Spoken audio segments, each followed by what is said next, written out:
प्रकाश पूरी तरह से थक चुका था, उसकी सांसें चढ़ रही थी। तभी अचानक से उसकी आंखों के सामने अंधेरा छा जाता है और वो कावड़ लेकर गिर पड़ता है। अरे यार, इसे क्या हुआ? प्रकाश, उठ जा भाई।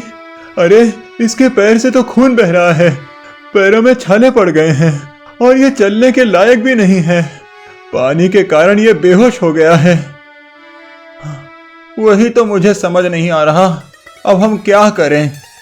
बहुत देर बातचीत के बाद भी जब उमेश नहीं मानता, तो मोहन और उमेश आगे जाने का फैसला लेते हैं और प्रकाश को छोड़ देते हैं। उधमपुर गांव में प्रकाश अपनी पत्नी शोभना के साथ रहा करता था। दोनों को एक संतान थी जो बहुत समय के बाद हुई थी। प्रकाश और शोभना दोनों ही शिवजी के परम भक्त भी थे। ऐसे ही समय बीतता है। एक सुबह प्रकाश गांव के शिवजी के मंदिर से पूजा अर्चना करके घर आता है। शोभना, जल्दी से खाना लगा दो, मुझे काम पर निकलना है। जी, अभी लगा देती हूँ। और हाँ, शाम में आते वक्त मैं राशन लेकर आऊंगा, तुम चिंता ना करो। इतना कहने के बाद प्रकाश खाना खाता है और काम के लिए निकल पड़ता है। लेकिन तभी उसे रास्ते में गांव का उमेश मिलता है। अरे प्रकाश, आज शाम में तेरे घर ही आने वाला था। अच्छा हुआ जो तू मुझे अभी मिल गया। हाँ हाँ, बोलो ना, क्या काम है? घर में सब ठीक तो है ना? बीवी, बच्चे, काकी, काका सब ठीक है ना? बस ऊपर वाले की दुआ है, सब ठीक ठाक चल रहा है। मुझे तो तुझे ये कहना था कि गांव के कई सारे लोग कावड़ यात्रा जाने वाले हैं। अगर तुझे भी चलना हो तो साथ चल ले। भोलेनाथ की पूजा अर्चना तो मैं रोज करता हूँ, लेकिन कभी कावड़ यात्रा लेकर उनके द्वार नहीं गया। क्या पता भोलेनाथ ने मुझे बुलाया हो, मुझे मना नहीं करना चाहिए। क्या हुआ? किस सोच में डूब गया? मैंने तुझे कहा कि हम कावड़ लेकर जा रहे हैं, अगर तुझे आना हो तो आ जाना। ठीक है, मैं तुझे शाम में बताता हूँ, क्योंकि मैं आज से पहले कभी कावड़ लेकर भोलेनाथ के द्वार नहीं गया। प्रकाश अब काम पर निकल जाता है और पूरे दिन कावड़ यात्रा के बारे में सोचता रहता है। और देर शाम वो अपने मालिक से थोड़े पैसे उधार लेकर कावड़ यात्रा पर जाने के लिए कई दिन की छुट्टी ले लेता है और घर आकर अपनी पत्नी शोभना को सब बताता है। जी नहीं नहीं, आप इतनी दूर नहीं जा पाएंगे। कावड़ लेकर जाना कोई मामूली बात नहीं होती। देखो, तुम्हारा कहना गलत नहीं है, लेकिन मैं सच कहूँ तो पहली बार मेरा मन हो रहा है कावड़ लेकर जाने का। तो अब तुम मना मत करो, सब भोलेनाथ पर छोड़ दो। अच्छा भला वही जाने, क्योंकि मैं तो पूरा का पूरा उनका हूँ। एक बार और सोच लो, क्योंकि कावड़ यात्रा कई किलोमीटर की यात्रा होगी। वैसे भी आपकी तबीयत ठीक नहीं रहती। बाकी आपको जाना है तो जा सकते हैं। प्रकाश जैसे तैसे अपनी पत्नी शोभना को राजी कर लेता है और गांव के 4-5 लोगों के साथ एक ग्रुप बनाकर कावड़ यात्रा लेकर अमरनाथ के लिए निकल पड़ता है। हर हर महादेव, हर हर महादेव। हे प्रभु, आपके द्वार आ रहा हूँ, थोड़ी हिम्मत देना। एक बार जो भोलेनाथ के द्वार आ जाता है ना, फिर कभी वो भोलेनाथ को भूल नहीं पाता। अब तो तुझे हर साल कावड़ लेकर आना होगा। हाँ हाँ, क्यों नहीं, मैं जरूर आऊंगा। बस भोलेनाथ का मुझ पर आशीर्वाद बना रहे। सभी पसीने से तरबतर अपनी मंजिल की तरफ बढ़ रहे होते हैं। जैसे जैसे सभी आगे बढ़ रहे थे, वैसे वैसे उन्हें थकान भी होने लगती है। अब कई किलोमीटर पैदल चलने के बाद उमेश सभी से कहता है, क्या हमें रुकना चाहिए? हम 8-9 घंटे से चल रहे हैं। मुझे नहीं लगता हमें कहीं रुकना चाहिए। रात का घना अंधेरा हो जाएगा तो हम कहीं रुक सकते हैं, उससे पहले रुकना बेकार है। सभी कावड़ लेकर आगे बढ़ रहे होते हैं। सफर पूरे 2 दिन का था। एक दिन तो जैसे तैसे बीत जाता है, लेकिन अगले दिन दोपहर होते होते सभी की हालत खराब हो जाती है। सबसे ज्यादा प्रकाश थक चुका था और वो हाफ भी रहा था। मेरी पहली कावड़ यात्रा है, मुझे भोलेनाथ पर पूरा विश्वास है, सब ठीक होगा। लेकिन अब मुझे प्यास लग रही है और कहीं आसपास दूर दूर तक पानी नहीं है, और पानी तो पहले ही खत्म हो चुका है। हाँ, हमें रुकना नहीं, चलते रहना है। मुझे पता है, हम यहाँ कई बार आए हैं। आगे कई सारी दुकानें हैं, हमें वहाँ से कुछ ना कुछ मिल जाएगा। प्रकाश पूरी तरह से थक चुका था उसकी सांसें चढ़ रही थी। तभी अचानक से उसकी आंखों के सामने अंधेरा छा जाता है और वो कावड़ लेकर गिर पड़ता है। अरे यार, इसे क्या हुआ? प्रकाश, उठ जा भाई। अरे, इसके पैर से तो खून बह रहा है, पैरों में छाले पड़ गए हैं और ये चलने के लायक भी नहीं है। पानी के कारण ये बेहोश हो गया है। वही तो मुझे समझ नहीं आ रहा, अब हम क्या करें? हम इसे उठाकर भी नहीं ले जा सकते। देखो, हमारे पास और कोई रास्ता नहीं है। कावड़ में जो जल है वही हम प्रकाश को पिला देते हैं और इस पर छिड़क देते हैं।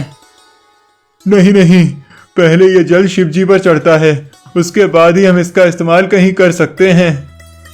लेकिन अभी प्रकाश की जान खतरे में है, हमें कुछ तो करना ही होगा। बहुत देर बातचीत के बाद भी जब उमेश नहीं मानता तो मोहन और उमेश आगे जाने का फैसला लेते हैं और प्रकाश को छोड़ देते हैं। दोनों आगे बढ़ भी जाते हैं, लेकिन शिवजी के भक्त प्रकाश के लिए यह बुरा समय था। वो सभी चीजों से अनजान सड़क किनारे बेहोश पड़ा था। तभी वहां एक कमंडल में जल लेकर साधु बाबा आते हैं, जो कि प्रकाश के ऊपर पानी डालकर उसे होश में लाते हैं और उसे पानी पीने के लिए भी देते हैं। अरे, मेरे दोस्त कहाँ गए और आप कौन हैं? वो साधु बाबा बिना कुछ बोले ही सिर्फ प्रकाश को देखे जा रहे थे, लेकिन प्रकाश कई सारे सवाल लिए उस साधु बाबा से लगातार सवाल पूछे जा रहा था। अरे, आप कुछ बोलते क्यों नहीं? आप कौन हैं और मेरे दोस्त कहाँ हैं? मैं तो बेहोश हो गया था, उसके बाद का मुझे कुछ भी नहीं मालूम। कहीं ऐसा तो नहीं कि वो लोग मुझे छोड़कर चले गए? देखिए, आप जो कोई भी हैं, आपका बहुत बहुत शुक्रिया जो आपने मुझे इतने अनजान रास्ते पर पानी पिलाया। प्रकाश समझ जाता है कि वो साधु बाबा बोल नहीं सकता और वो भी अब जैसे तैसे खुद को संभालता है और अपनी कावड़ संभालते हुए आगे की तरफ बढ़ता है। लेकिन जब वो पीछे मुड़कर देखता है तो उसे दूर दूर तक कोई साधु बाबा नजर नहीं आते। अरे, वो साधु बाबा इतनी जल्दी कहाँ चले गए? ऐसा कैसे हो सकता है? अभी तो यहीं थे। ये सब क्या हो रहा है मेरे साथ? मुझे कुछ भी समझ नहीं आ रहा। प्रकाश कई सारे सवाल मन में लिए आगे बढ़ता है। अब जब वो अमरनाथ पहुंचकर जल चढ़ा देता है और आने लगता है, तभी उसे वहां उसका दोस्त मिल जाता है। जो मैं देख रहा हूँ तू भी वही देख रहा है ना? ये तो प्रकाश है, लेकिन ये यहाँ कैसे हो सकता है? वही तो मैं भी सोच रहा हूँ कि ये यहाँ कैसे हो सकता है। जिस हालत में हम इसे छोड़कर आए थे, उस हालत में तो इसका बच पाना भी मुश्किल था। हो ना हो, इसकी मदद तो किसी ने की होगी। अब जैसे ही उमेश और मोहन प्रकाश के पास पहुंचते हैं, तो प्रकाश उमेश और मोहन से सवाल करने लगता है। क्या तुम दोनों मुझे छोड़कर चले आए थे? अरे, छोड़कर चले आए थे तो ये भी सही। मुझे एक साधु बाबा जल लेकर पिलाने आए थे और जब मैंने उनसे सवाल किया तो वो कुछ जवाब नहीं दे पाए, शायद गूंगे थे।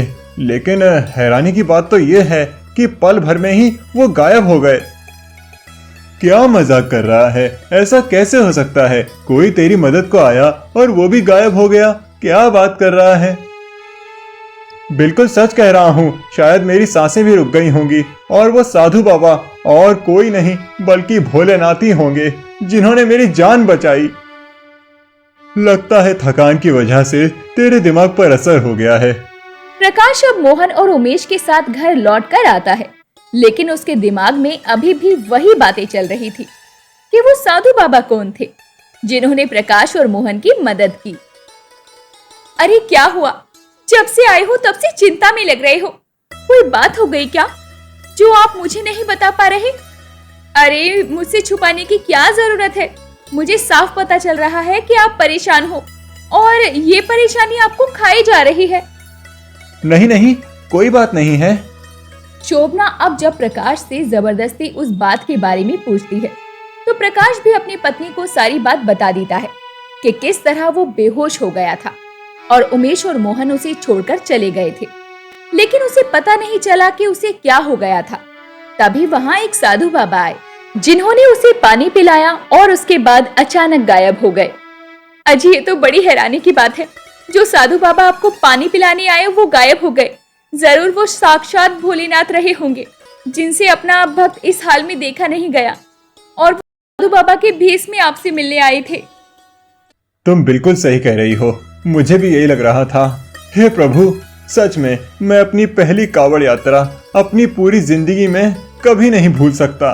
असल में वो महादेव ही थे जो भेष बदलकर प्रकाश की मदद को आए थे, क्योंकि उसका साथ तो उसके दोस्त भी छोड़कर चले गए थे और बेचारा प्रकाश रोड पर बेसुध पड़ा था, जो कि अमरनाथ यात्रा पर था।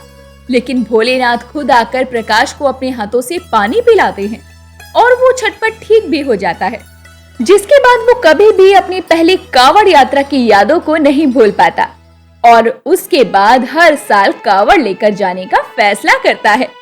बोलो हर हर महादेव।